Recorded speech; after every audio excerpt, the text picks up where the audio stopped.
Welcome into the I-80 Club National Fun League. Josh Peterson and Mike Schaefer as we recap almost all of the wild card round weekend and get ready for Vikings Rams, which is Schaef less than 12 hours from now. That game will have kicked off. You'll be stressed walking around your basement or, I don't know, stressed drinking a glass of water. You'll be doing something very stressful. How are you?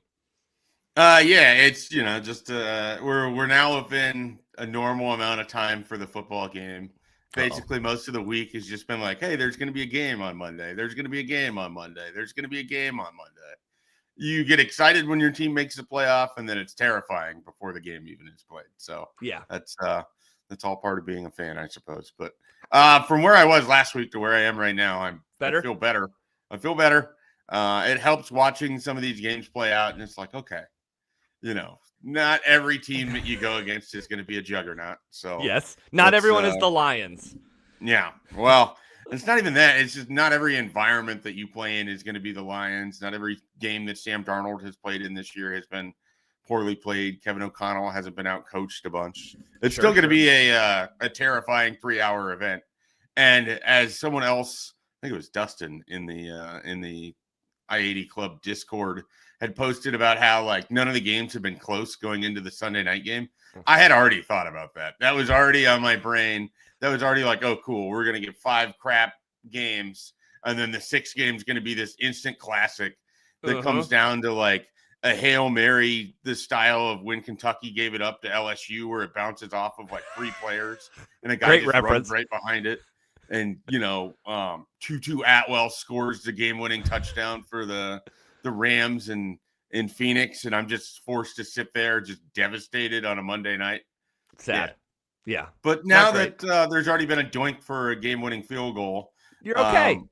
I feel like we don't have to have that recipe anymore. So maybe they can just play a normal football game, and maybe the Vikings can just win a game. Hey, let me ask you this, because I'm not a baseball guy famously anymore.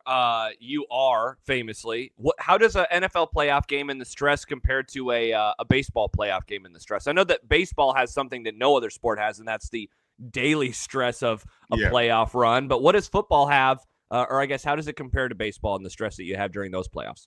The thing with baseball is it's unrelenting. Like you never get to truly enjoy the fact that your team is in the postseason because it's every day they're playing in a game. The game has consequences. And then it's not just that it's every day, it's that you have to get through 9 innings. Like there is such a world of difference between 9 innings and 4 quarters. And one, is a time thing. And the other is you got to get the outs. And when, you're expecting that your top of the line bullpen, best in baseball by a full run, all of these different metrics, you're expecting that they're able to get through the Yankees middle of the order, and they don't. And this happens multiple times in what turned out to be a 5-game series. It's just like it's a very different thing. With football, you can kind of compartmentalize like, okay, it's going to be 3 hours. It's going to be on this day. Like there's going to be some lead up to it. With baseball, it's just all over you immediately. I love that. Unrelenting. That's a good word. It's an overly aggressive dog that, you go into your friend's house and for whatever reason, this dog has never been trained particularly well. And it's just always wants to jump on you and you're sitting on the couch and it does the running start and flies and dives on top of you. And you kind of like gently and politely push it away and everyone laughs. But in your head, you're like, man, this kind of sucks. That's playoff baseball. That's what it is. That's the dog is dive bombing you every time on the couch. Okay, I don't know if I have like a great dog analogy for what the NFL is. I was going to say, do you have a great dog analogy for when you win the baseball game? Is it just like the dog suddenly sitting there, just like staring at you and asking for some pets, or maybe laying on the bed, and you're like, "Oh, cool, thanks for not finally jumping up on me." But 9 innings of baseball have been played now, and that it took 3 hours to get to this point. Honestly, it's just that somebody else came into the room and you're relieved that the dog's attention has been diverted away from just specifically you. So that's winning a playoff baseball. It's not a euphoric feeling. Like Cleveland won that the game against New York that went into extra innings, had the massive home run from the guy whose nickname is Big Christmas, and the internet went absolutely crazy, and your phone blows up. And all I'm doing is I'm sitting there and I'm just pissed off because their closer couldn't finish the game. And it tells me, like, if they have to go to him in another situation, I have zero faith that he's going to be able to finish this out. And that's exactly how then games 4 and 5 play out. And it's like, oh, cool. So one great moment in this series is actually just a terrible feeling thing because you got to watch your team collapse and then win. But in the back of your head, it erodes all confidence in the ability to move forward. That's sort of what Sunday night was, I guess, with the Lions. But now there's enough distance that I talked myself all the way back into the Minnesota Vikings. Excellent. D'Lo writes, for me, nothing tops baseball playoffs. It's miserable and beautiful at the same time. When your team is on a run, like the people that are in the Discord or listening to this that were fans of, the Royals in 14 and 15 or whoever here in recent years, the Braves in 2021.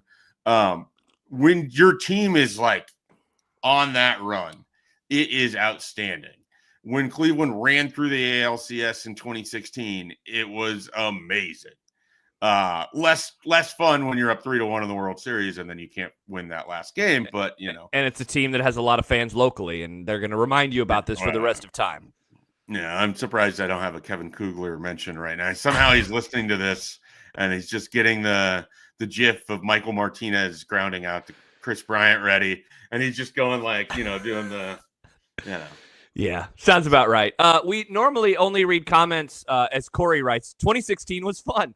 We only read comments from the Discord server, but I did want to pop this one up for just a moment from Connor Happer, who is hanging out inside of the YouTube this morning. Well, I thought this was an NFL show. Is it Jahensky Noel? Is that how it's pronounced? Did I get it? John Kensey Noel. Noel. You can just call him Big Christmas. Big Christmas. Look at this. Baseball on a Monday morning. No one expected that from us. No, Let's get to football. We got to give the people what they want, Schaef. We'll save your game for a little bit. We don't have to talk about that game at all. We don't have to talk about it at all. Perfect. Biggest takeaway from the first 5 games that we have had of the playoffs so far. I will start the Baltimore Ravens. I came into the playoffs picking them to go to the Super Bowl and to win the Super Bowl. Feel very good about that as of today. I thought that their performance was the best, and I know Steelers had a horrible finish to the season, right? Like their last now 5 games, they got beat. They didn't have a lead after, December 8th? They didn't have a lead in a game after December 8th. Like just a horrible, horrible finish. This one rivals in a way, man, the 2020 team that started off 11-0 and then went into playoffs and the Browns absolutely hammered them. But all that to say, they do tend to play the Ravens well. They tend to play Lamar Jackson better than anybody else. And man, that Ravens offense getting 300 yards essentially on the ground. Their defense continues to round into form. I know that they're on the road this week, and if the Chiefs take care of business Saturday, they'd be on the road again if they beat the Bills. But man, I really like what I'm seeing right now from Baltimore, and I thought that kind of matched my expectation going into the weekend. Yeah, I mean, I think when we have talked about this, we talked about the AFC being really a 3-team conference. Yeah. And I think that was pretty evident from what we saw over the weekend. I mean, with all the respect in the world to the Texans, who beat the Chargers in the Texans time slot of Saturday afternoon.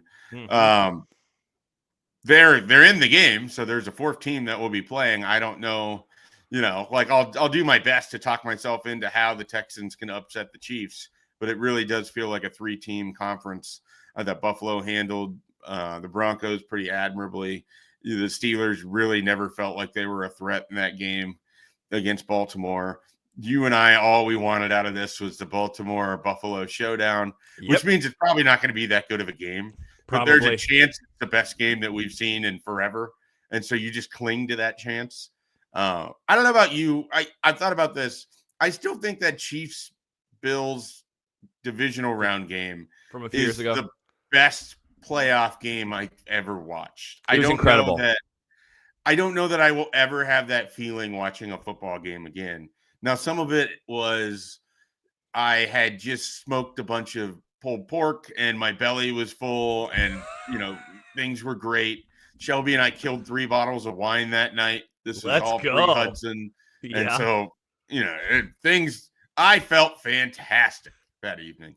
So that might all be part of the package there. But, man, if we could get something even close to that between these 2 teams. Because I know that you look at the Bills and They struggled in their game against the Ravens this year. I just think there's something about their DNA this year where they're going to find a way to at least make it interesting. Like I don't think we're just going to see another repeat of that game. It was week 5 or whatever when they played and Baltimore just hammered them. I don't think we're going to see the repeat there. But I do think that Baltimore is probably going to be the public favorite. The betting, I don't know if they're the betting favorite. I haven't looked at the lines. The opening line had Bills. I think it was Bills -1. So just giving them essentially the home field advantage. Yep. And that's all it was. And to me, it's a total toss up. I like right now, if I have to pick something, I would pick the Bills because I picked the Bills to make the Super Bowl. Mm-hmm. And so, I'll stick with that. But I'm fired up for that game. That conference, Brunt sent a text. I don't know if either BC or I responded to it now that I say this, but Brunt sent a text and he's like, how does the AFC have all of the quarterbacks that can just pull a play out of their ass in the same conference? Mm-hmm. And it's kind of true because, you got Josh Allen, you got Lamar Jackson, you have Patrick Mahomes, and then there's a bevy of other awesome quarterbacks in the AFC. And then in the NFC, like you kind of have that, but it's to a much smaller scale. You have Baker Mayfield turning into a fullback and running through people on an awesome scramble.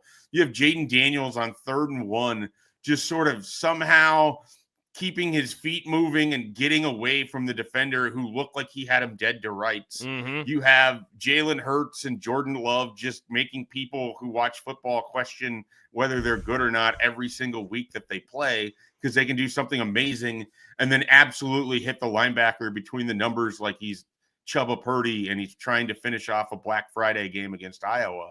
So, nice.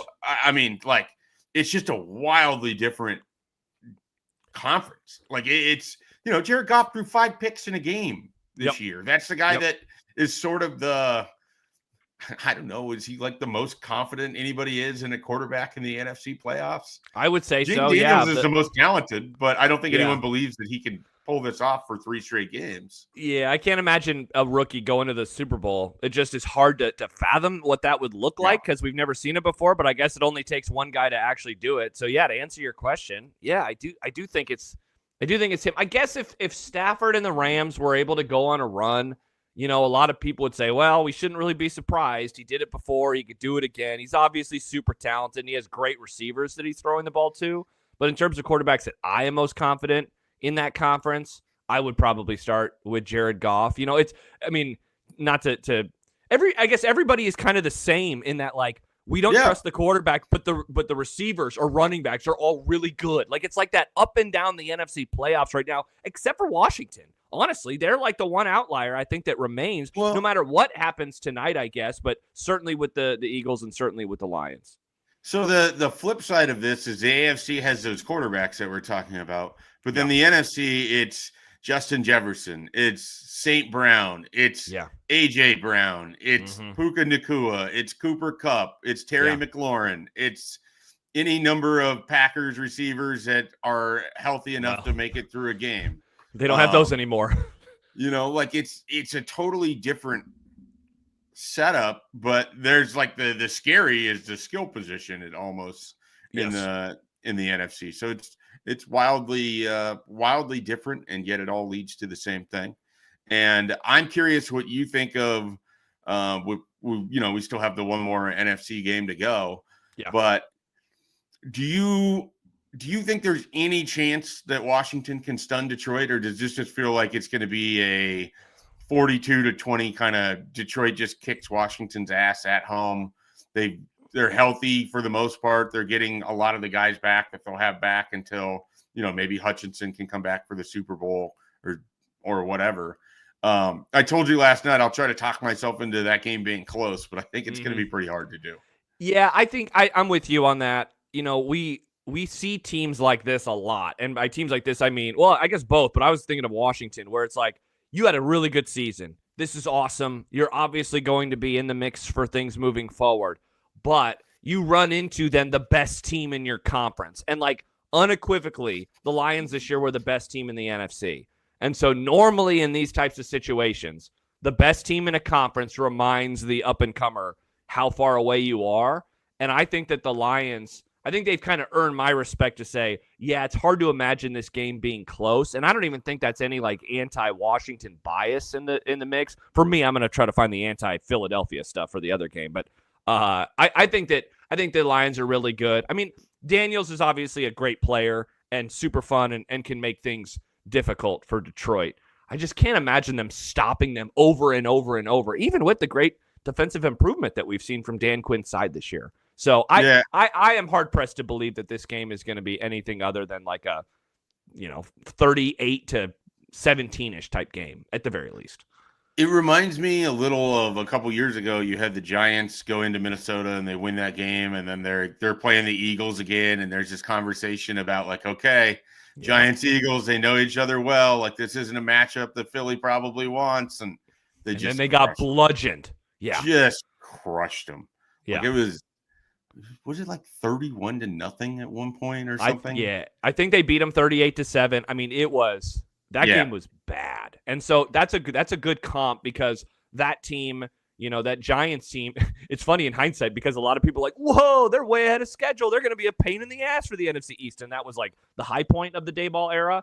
But yeah, they got into round 2 and it was a reminder of like how good the Eagles had been. And you know what's funny, Schaef, is that Eagles team took like this huge step forward that year. I think it surprised a lot of people, whereas this Lions team also took a big step forward, but it has not surprised a lot of people. And so like they are now in this spot. Both of those were 1 seeds, playing a team that they had seen.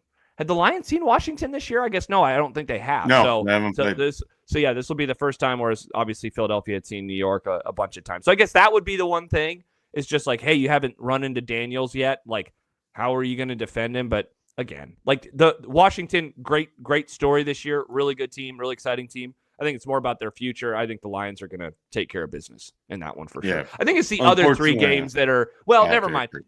Both Saturday games, I feel very comfortable in expecting, the 1 seeds are going to win. They're going to move on to round 2. It's the Sunday games that are going to have much more intrigue, much more stakes, and feature probably teams that I think could make the Super Bowl. All 4 of those teams that play on Sunday, no matter what happens. Even if the Rams went tonight, I guess I could talk myself into them making the Super Bowl. But I obviously in the AFC, you and I are in agreement there that either of those teams could make and win the Super Bowl on Sunday. Yeah, So the one thing with the Texans Chiefs is I think the only way the Texans can win that game is similar to how they beat the Chargers. Like I think you have to get Mahomes to throw a couple interceptions. I think your defensive line has to just be harassing the hell out of the Chiefs. And even then, I still don't know if your offense can do enough to pull away. Like that's like I can totally see this being a game that the Chiefs come out and they don't play great and Texans look good and they're sitting on a small lead in the 4th quarter and then Mahomes gets the ball back and then they're just chewing clock and it's 3rd and 4 and he does some sort of inexplicable, no one's ever seen it before type of thing and they get the first down and then they go down and they score the touchdown. They end up winning the game and it's like, oh man, the Texans did, I just don't think their offense is going to score enough points. Like I don't know what has happened to that offense. But unless they get Joe Mixon going, and I think the Chiefs, they defend pretty well against the run. Mm-hmm. So, like that's not going to be a great avenue to try and I just don't know that they can throw well enough to take advantage of maybe some issues the Chiefs had earlier this year in their secondary. And like to me, for the Texans to win that game, they probably have to have a pick 6 or something like it. Yeah. Like I just don't see their offense scoring 20 points by themselves, which is kind of sad in 2025 when you're talking about NFL football. Yeah, but I don't think I'm wrong with that. Like I just don't think their offense can do it. Yeah, too many injuries. And I mean, we just saw this matchup, not even a month ago. That was the Saturday game right before Christmas between these 2 teams. And that was the game where the Texans had the Tank Dell injury, right? And that kind of changed. I mean, they just scored. He had just scored. He's injured. He's not. His season is over. And that game, the life was kind of sucked out of it in that moment. And the Texans after that never had an opportunity. And that was really the beginning of Kansas City's excellent run to finish up the season. Or I guess that was in the middle of it as they suddenly started beating not just teams but like playoff teams by quite a few points. They closed out in that one and then they dominated Pittsburgh and now here we sit with them being the 1 seed. I guess again, I'm hard pressed to kind of see a scenario where this one is close to the very, very end, unless things revert back to how they looked for a few months in the season this year, Schaef, with the Chiefs not playing very well. I guess that's the path. But, dude, I am a believer now in them kind of raising their level of play as January gets closer because, God, more than any team that I can remember in my lifetime, they kind of seem like that classic NBA team that's like, let's just wait till April, and then we'll really bring the goods. And it seems like they're like, let's wait until end of December, early January, and bring the goods because they looked like a different team the last month of the season than the one that we saw in September, October, and November. Yeah, it's a real handshake meme right there. Chiefs NBA, things that annoy Mike because they don't have to try until playoff time. And they're still winning. That's the craziest part. They're like not trying, and then they're on their way towards a 15-1 start. Like, what are we I don't feel like it's that they're not trying. I just feel like they're the bare minimum. Yeah. They're not interested in showcasing anything at all, or they don't seem fun. Like they are not a fun team to watch. Yeah. And I get it. Like if you're a Chiefs fan listening to this, you're like, how is this not fun? Patrick Mahomes is the greatest quarterback ever. Look at what they're doing. It's like, yeah, watch any other football game. And it is like a glorious example of, oh, look at these offenses. Look at this. And watch a Chiefs game. And it's like watching a guy push a boulder up the hill for 3 hours. Like, okay, cool. You got the boulder there. Great. It wasn't fun. Is that Oedipus who pushes the boulder up the hill and then it rolls back down? Is that what the Chiefs are? Yeah, except the Chiefs now get the boulder to stay up there. Like it catches just enough of a cutout into the side of the hill that it doesn't roll all the way back down. They haven't had they haven't had the boulder roll all the way back down since D Ford lined up offsides.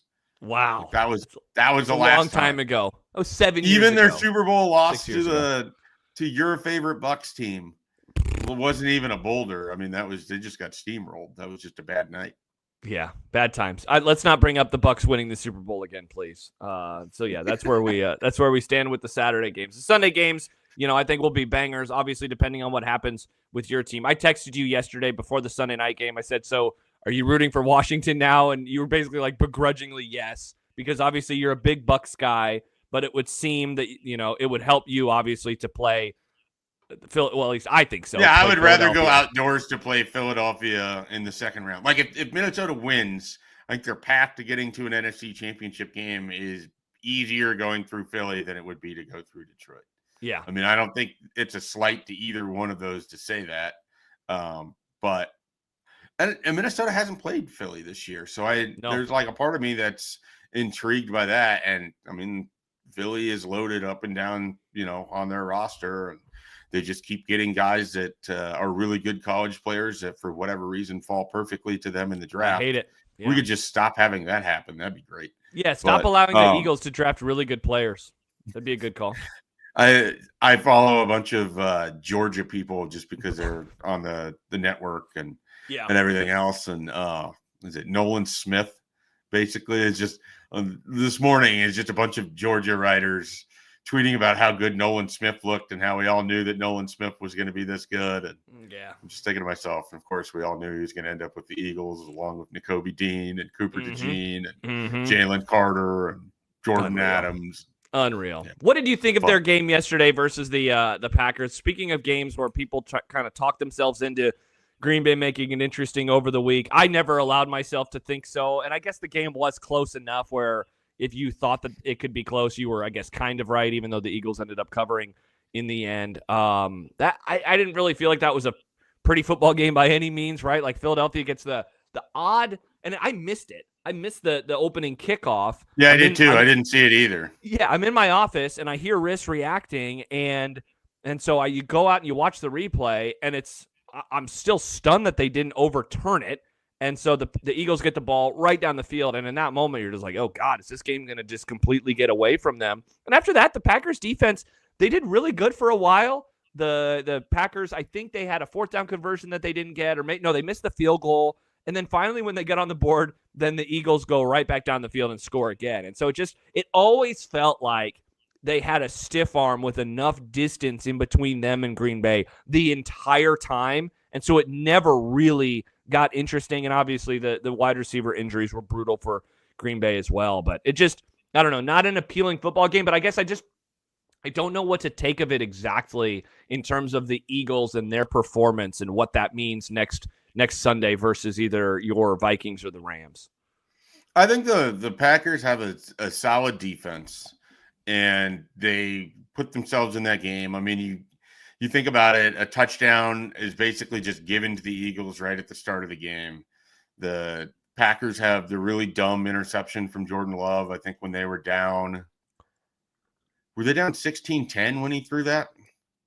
Or were they down 10-3 when he threw the one directly to the linebacker, just hit him right between the numbers on a ball that he was forcing into triple coverage? I think it was 10-3, but don't quote me on that. And so then I think they ended up getting a stop anyways, but it just felt like the offense never was able to play complementary football with the defense for the Packers. Yep. I don't know what to do with Jordan Love. I know this as a Vikings fan, never scared of seeing him across from me in a game and he torched Minnesota last December. So it's not like I've never New Year's Eve or whatever. And he torched Dallas a couple weeks later. It's not like I haven't seen him play at a really high level, but I just don't think it's going to be that consistent. And he already seems like he's going to be one of those guys that's going to struggle to get through a 17-week or 17-game season. Like, he seems like he takes a lot of hits, or he just he's always having to shake something out on the sideline. The players surrounding him that aren't Josh Jacobs feel like they have to be better. Like, they need a number one wide receiver. Like, we talk about how Lamar Jackson never had a number one wide receiver. And then, Zay Flowers has been really good. Like, they have Tucker Kraft. Tucker Kraft is great. He's a very good tight end. Romeo Doubs is fine. Christian Watson has all the tools to be really good, but it drops a lot of passes. Come together. He gets hurt a lot. Yep. Like, if any team, and I hope they don't get it. So this is, I hope they just focus on whatever else. But if any team that could just use a top end wide receiver, I don't know how they get it though. Like, I don't know what their cap situation is. You just signed Love to all of that money. You have these young wide receivers that are now going to be more expensive. Yeah. Are you able to find somebody in the draft? They famously never use first round picks on wide receivers. As we heard all throughout Aaron Rodgers' career, that he never got to play with a number one wide receiver, despite the fact that Jordy Nelson and Devontae Adams were all pro level receivers. Poor guy. Just second round shit talents, apparently, per narratives. So I'm fascinated what they end up doing, because I think he's not good enough to do it by himself. And Matt LaFleur is a good coach. He's a whiny bitch, but he's a good coach. And so I think if they get the right offensive piece, it would elevate them pretty substantially. Yeah, it's interesting because I follow obviously some Packers fans, so I see some of the discussions that are coming out of Green Bay, and it seems like there has started to develop a bit of a fire LaFleur hive out there, because I saw some quote tweets last night. Yeah, I don't either, man. I don't think he is either. I just, you and I think have been in very much agreement on Jordan Love. And I obviously, you despise the Packers like you despise no team. Absolutely. I don't have any warm and fuzzies towards them either. So I guess there is a little bias in these statements. But I think that I've been in agreement with you on Love in that, very talented, very inconsistent. And I do wonder if, do we look back, and he's still so young, so it's maybe silly to even have these discussions. But, the run that he had last year to finish up the regular season, then against the Cowboys, a nice performance against the 49ers, though, a back-breaking turnover that ends up losing them the game, or allows for the 49ers to lock it up. I can't remember what the score was when they got the ball back. But, is that just who he is? Very inconsistent, very up and down. It's pretty wild, man, to come into the season with expectations. And in the end, even though I think this was a better Packers team than it was last year, the results certainly aren't going to show it, at least in the postseason. More wins in the regular season. But whenever they played the good teams, 0-2 versus the Lions, 0-2 versus the Vikings, they lost to the Eagles. 0-2 versus the Eagles. And, I saw a tweet yesterday. It was only in one of those games. And that was week one did go down to the wire. And then they had that great Thursday game against the Lions. Even though the final scores are what they are in the Vikings games, they got dominated in a lot of these games, they were always trailing in those games with 4 minutes to go. Yep. They've never had the lead with 4 minutes left to go in a football game against the top 3 teams in their conference Yeah. in 6 attempts. Yeah. Like So like that's the next year, the I'm year they're pretty sure supposed on that because I think even that loss on Thursday night, like Detroit had like ran the clock out on them with like 5 or 6 minutes left to go in that game. Yeah, they definitely had the lead in the fourth quarter. The Packers did, and then the Lions were able to retake the lead. And so it's like all that to say, like this was supposed to be a season where you took the next step, and it didn't. They did not for a variety of reasons. And there was a comment a couple of minutes ago from iFormation. He says Jordan Love didn't look right. Wonder if he was hurt more than I think. Like he did get hurt all the way back in week 1, and then after that he was always banged up. And you just said it a couple of minutes ago. Maybe this is just who he is throughout his career as a guy that it's going to be really difficult to make it through a 17-game, 18-week schedule without getting banged up. The saving grace for them, young roster, and like they're going to remind us of that all off season, right? It's a young roster, but he is quite inconsistent as a quarterback. And so if he is going to be, that Toyotathon guy that they think he can be during Toyotathon all the time, he's got to develop into a more consistent player. And so far he just hasn't been able to do that. Yeah. And I do, like I said, I do think he would get a lot of help if he had a true number 1 wide receiver, as most quarterbacks would. Like if, sure. And again, I don't want this to happen, but if somehow T. Higgins ends up in Green Bay, I don't think that he will, but like that's the kind of guy that I think could really elevate a Jordan Love. It doesn't fix some of their other issues, but I do think that like makes him go from like frisky good to legitimately really good. Mm-hmm. Because all those other teams have that. Like the Vikings need to get the ball to Justin Jefferson. They can do it. The Lions can scheme up St. Brown.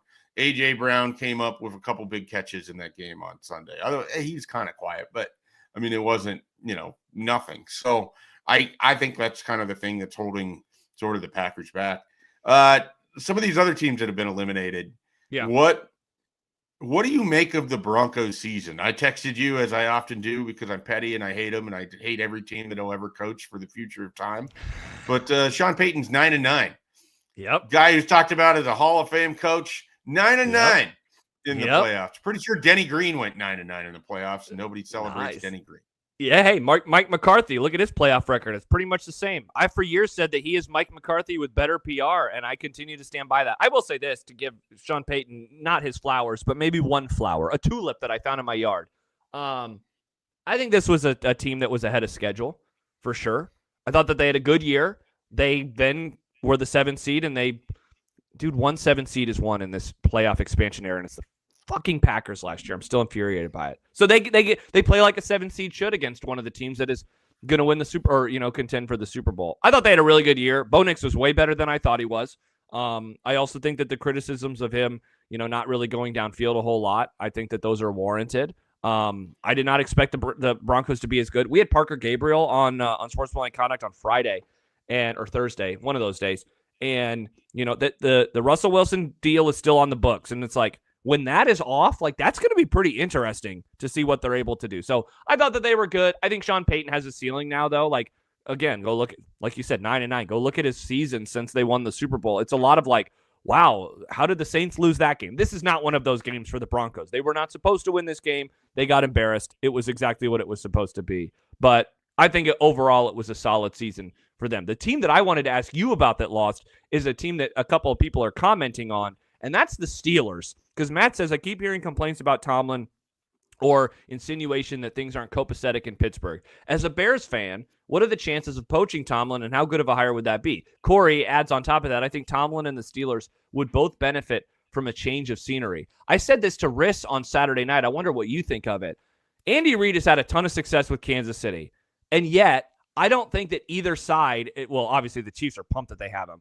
I don't really think the Eagles, though, regret moving on or having that agreement to move on.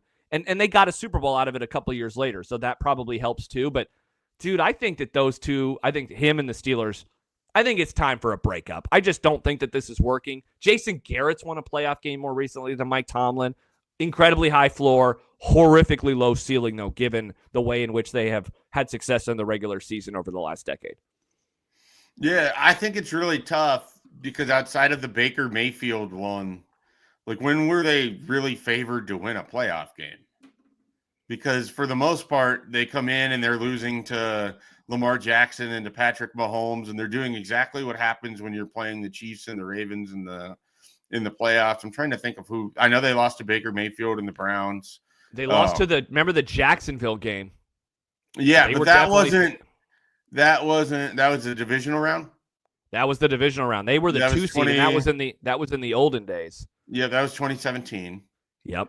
So that would have been the last the beginning time they of lost. Yeah, that was the last time they lost as a favorite, I'm guessing. Let's see. I'm opening it up right now. They were, let's see. The Browns, they were probably favored over the Browns. They were favored in that game over the Jaguars. They were 7-point favorites. They lost 45-42, and that's not really indicative of what happened in that game. They were 5.5-point favorites versus the Browns. And then, yes, you are correct. They were 11.5-point dogs to the Chiefs. They were 10-point dogs last year to the Bills. They were 8.5-point dogs to the Ravens. So, yeah. Their last 3 are to the Mahomes, to Allen, and to Lamar Jackson when they're over a touchdown underdog. Okay, let's calm the fuck down, people. But, I mean, come on. They set themselves up, though, to be to that level in the regular season where they always have to go on the road and play these teams. They're not good enough in the regular season. That has found ways to make it to the playoffs. This isn't, and I know you feel the same way, in part because you just despise the franchise for things that happened 30 years before you were born, or 20 years. Shout out. Yeah. Pettiness. But, I love pettiness. You gotta give a shout out to pettiness. Handshake. But I don't know that I look at it and I think the Steelers are so fractured. I look at it and I just think this is a team that has just perpetually kind of half-assed. They haven't had a rebuild. They continue to just sort of put a Band-Aid on their quarterback situation outside of Kenny Pickett, which didn't work well. They continue to, their offensive coordinators are always coaches where it's I would never hire that guy. So there's definitely systemic stuff in there that isn't very good, but I don't know that I look at it and I'm like, all right, Mike Tomlin would be better if he was coaching the Bears. Mike Tomlin would be better off if he was with the Jets or the Titans. I don't believe any of that. I don't think that you do either. I don't know if I believe that he'd be better with them, but I think, I guess at a certain point, because Alex says, what's Tomlin's record in the playoffs? He is now 8-11 in the playoffs. And again, he has not won a playoff game since back in 2016. I guess it's less. And there's a comment here from Masturbator. Steelers fans who want to move on from Tomlin are insane to me and don't realize how bad things can go. They have this thought in their head that they'll just have one bad season and they'll get their quarterback and rebound when you could become the Browns. And look, obviously that is true. I, though, am definitely a believer in once you realize, the cap on a situation, if you want more as a fan base, I am not going to get mad about that, And so, I think that the guy, he I think is a great culture setter, culture builder, right? The Steelers, I think, and that's why they have that high floor, because they have not had a good quarterback situation for years. But, at what point do we not blame him for that? Who was their OC, Schaef, a couple of years ago? Was it Matt Canada that they finally fired? And it was well, look, you can't blame him. It was Matt Canada. It's I can, though. He's the guy who hired Matt Canada. And so, they have had bad quarterbacks, but that's on them. I don't think that the Justin Fields, Russell Wilson situation was going to work out, and I said as much a year ago, let alone today. Yeah. I feel like all of this is so predictable. And the funny thing is, for years under Roethlisberger, it was the opposite. It was their offense is so good, but their defense isn't good enough anymore. And that was how they were built, when they won those first couple of Super Bowls with Ben Roethlisberger. And then everything flipped. They became a more offensive franchise, and they still were unable to. I mean, look, they were going up against the Patriots dynasty, and then it's been the Chiefs dynasty. But, I do think that at one point they were kind of on the same level of New England, just a step below. Now they don't even seem like they're on the same level as, a 4 or 5, on the Texans level, let alone on the level of, the Bills or the Ravens or the Chiefs. So part of it, there is nuance, of course. They're having to go against those all-time quarterbacks, all-time teams. But I also don't really think that they kind of belong in the same conversation with the next rung of AFC teams either. See, I don't know that. I guess okay. Is there that big of a difference between the Texans, Steelers, Chargers right now? Not really. If I was a Chargers fan, would I be just oh man, I wouldn't want to be a Steelers fan? Looking at their, because you got Justin Herbert, but you're in the same spot. It was year one. You've always been. Yeah, it was year one. It was year one. Maybe maybe it's just going to explode and get a lot better, but you still have to make that same hurdle. You Yeah. still have to get past the Allen, Mahomes, Jackson tier. And even if you do, there's still Joe Burrow if he's hanging out around there. I mean, one of the things is the Steelers have a ton of respect from me because that division is brutal. Insanity. Yeah. Like the NFC North crosses over with the AFC North next year. Those games are going to be insane.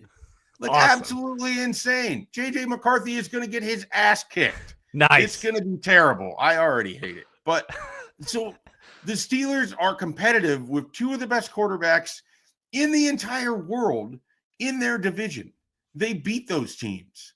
Not all the time, but they're able to be competitive in that regard. Like, could they benefit from bottoming out and getting better players at the top of the draft? Maybe. I think that some of it is Mike Tomlin has not done a good job hiring offensive coordinators. A lot of it for me is that. And then the other part is like they haven't done a very good job of identifying a quarterback that can run something for them. Like they would, if you put Baker Mayfield on the Steelers, they would be so much better. Yeah. Like it's unquestionable because they do have talent. Like they have guys on that roster that are pretty, like they're usually a pretty good drafting team. That's one of the reasons that they've been able to maintain despite where they sit. I would not be on the side of wanting to move on from Mike Tomlin, but I also just think there's a ton of value in having someone who can maximize the situation. And I think that's what he's kind of done with a roster that was probably middle of the pack. And yet, to me, they're a second-tier AFC team, which I don't think there's a lot of shame in that because it's really hard to get into that first tier. And quite frankly, you could make the argument, and I'm sure Chiefs fans would, there's an S tier, and that's where the Chiefs are. And then there's a first tier, and that's where the Ravens and Bills are. And then there's pretty much everyone else in the AFC. That's fair. That's definitely fair. So I wouldn't want to move on from it, but I guess if the Steelers get, if the Cowboys offer a couple first-round picks for Mike Tomlin and they don't have to have Mike McCarthy anymore. See, no, I don't want it. You don't even want Mike Tomlin. Well, not for a couple first rounders. No, if we're doing a couple first round picks. I want Sean McVay if we're going with a couple first rounders, not Mike Tomlin. Dude, what if he retires in a year though to just replace Kirk to go to Amazon? Yeah, I know. Us millennials, we do love getting out of the game early if we can. That would be. Man, God, I would love to get out of the game. Dude, that'd be nice, right? How do we get the get out of the game contract? I think we need to have a new Patreon tier, which is help Josh and Schaef retire and only do National Fun League once a week for the rest of time, which I think would cost about $100,000 a month for that tier. If anyone wants to join it, hit us up, and we would love to have you. That'd be nice, but also we understand that you too probably also want to get out of the game. So that's true. Yeah, Matt says subscribe to the I-80 Club. Matt also adds this show at this time period is really clicking for me. FYI, we are very much enjoying it. Schaef, I realized right before we started we did not confirm or deny. Are we doing a pod tomorrow? Are we going to recap? Yeah, okay, I thought I sent in the text that I was good for both days. I just wanted to make sure. 6:30 this morning to confirm that we were going to be podcasting. Yep.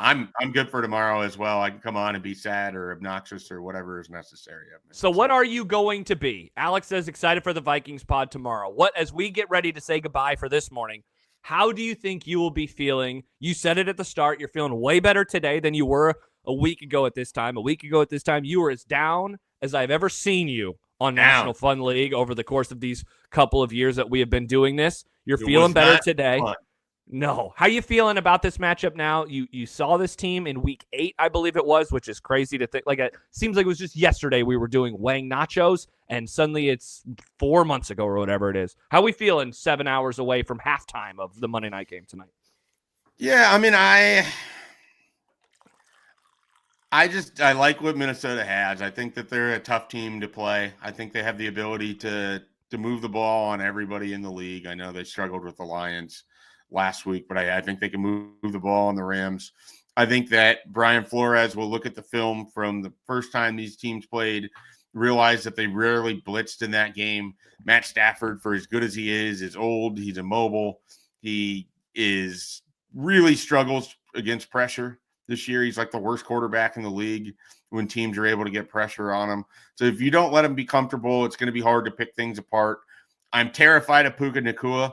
He seems like he's somehow everywhere.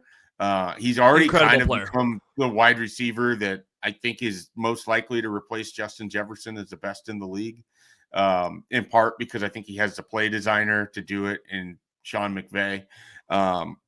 And then, you still got Cooper Kupp and Kyron Williams and all these other weapons. But Minnesota's defense, I think, is playing really well. They're healthy. That's the other thing. It would be a shame if they're not able to at least get to the second round because your team is healthy. Like you're compared to a lot of the teams both in the playoffs and out of the playoffs, Minnesota's had a lot of good injury luck. And maybe that's what's led to the 14 wins as much as anything. But take advantage of that. Get into this game against Philadelphia, and we'll see what happens from there.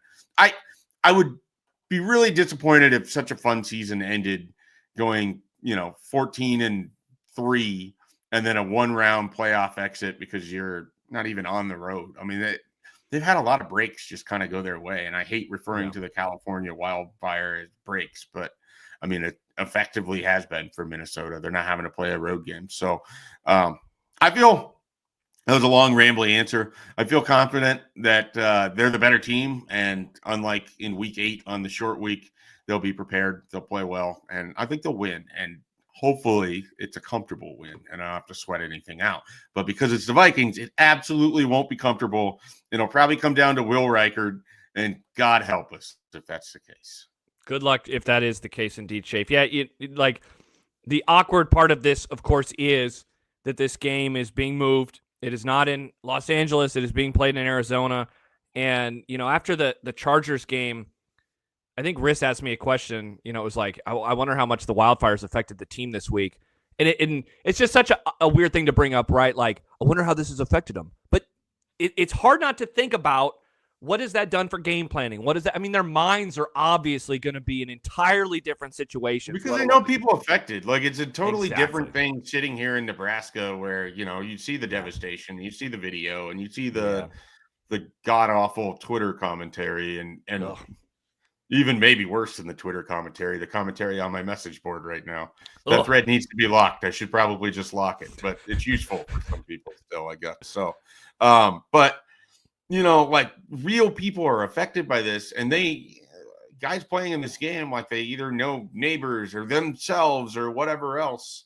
It doesn't matter that you're an NFL player. Like that doesn't prevent you from being affected from this situation or affected by this situation. And so, it either could work to galvanize the Rams. It could work to completely, sit in the back of their brains. Like, do they have family members that came with them to Phoenix? Are they stuck back there in LA? Like, so there's a lot that goes into it. It sucks. It kind of, it sucks because you want just the game to be about football. You don't want the outside distraction of it. But it sucks a lot worse for the people that are affected. Like, I'll get over a playoff loss. Some people lost everything. Yeah. Like that's really a totally different vibe. Yeah, it certainly is. So awkward note to end the pod on today, but of course, it will be at the forefront tonight because the playoff game featuring the home team Rams is going to get played in Arizona. So it's kind of hard to ignore at this point. So we'll be back tomorrow, same time. Schaef, you want to hop on at 7:30 or 7:45 rather again tomorrow? Perfect. Somewhere between 7:30 and 7:40 is when I predict that we will start the show. Perfect. So just stay tuned. If you're inside the Discord server, we'll tag everybody when the show is about to get rolling. So just stay tuned for that. We'll have a link go up in a little bit on YouTube for you to lock and load, turn on the notifications. The audience for this pod, Schaef, continues to grow. So we really appreciate everyone for hanging out with us throughout this season. We love doing this each and every week. We'll be back again, tomorrow. Then we'll be back next week. After conference championship games. We've never done a Super Bowl recap, so we'll finally do a Super Bowl recap as well on the pod, and who knows if we do any other bonus previews or whatever. Certainly if the Vikings were to make a run, I imagine we would do a little bit of extra content surrounding a Vikings Super Bowl run, but let's just take it one game at a time, 1 week at a time here on National Fun League. Schaef, you just mentioned your great message board full of threads that are not locked. What else do the folks need to know about what you got going on over at Husker 24/7? The transfer portal is still open. Nebraska's still attempting to get players from it, and we're still providing as much coverage as we possibly can over at Husker247.com. Of course, basketball is underway. If you missed that game on Sunday, good for you. Good for you for finding something else to do when Nebraska basketball is on the road, you don't have to watch the game. Maybe go for a nice walk, maybe spend time with your family, maybe read a book, pull a Josh. Have a book that's designated for Nebraska basketball games because it could be a better use of your time. You never know. Dude, I got recommended by one of the listeners of Unsportsmanlike Conduct, a book by an author named Claire Lombardo, and I am ripping through that. Very, very good. I don't remember the name of it right now. It came out it's so good you don't even know the name. All right, settle down, Schaef. It came out last year. It's called Same as It Ever Was. It's very, very good. I don't know if it's up your alley because I don't know how you feel about like literary fiction, like that type of stuff. You know, the hoity-toity kind of fart sniffing type of book, but I'm very much enjoying it as this woman seems to be going through a midlife crisis inside of the story. So, sounds good. Yeah, we love reading, folks. So there you go, Husker 24/7 Sports. And again, once you get past the free trial, Paramount Plus, you get that subscription, which I have because I'm a subscriber to Husker 24/7. And that's do you think you'll ever watch Landman, or are you just so out on because you've heard enough about Yellowstone that you just don't think you could ever watch Landman? I don't think so. I listen to The Watch still with Andy Greenwald and Chris Ryan. They talk about the show every week, and it seems like it's going off the rails the further the season gets into. And so, I don't know. Probably not. I'll just rewatch Sicario is what I think I'll do because I love Sicario. So I'll just do that. And yes, Mark points out Severance is back this week. Let's go. We're all very excited for the return of Severance. I don't want to watch this show because it's going off the rails, but Severance, that's a very normal show. Great show. Are you in the Severance hive? No, I've wanted to watch it. I just haven't actually started it. It does intrigue me, but it also seems like it's super weird. So it's you nailed it. You pretty much nailed it. All right, you got to go, Schaef. We're up against it. Thanks for joining us today. We'll be back again tomorrow morning, somewhere in between 7:30 and 7:40. We hope to see you then. For Mike Schaef, from Josh Peterson, thanks for joining us this morning on National Fun League inside of the I-80 Club. Goodbye.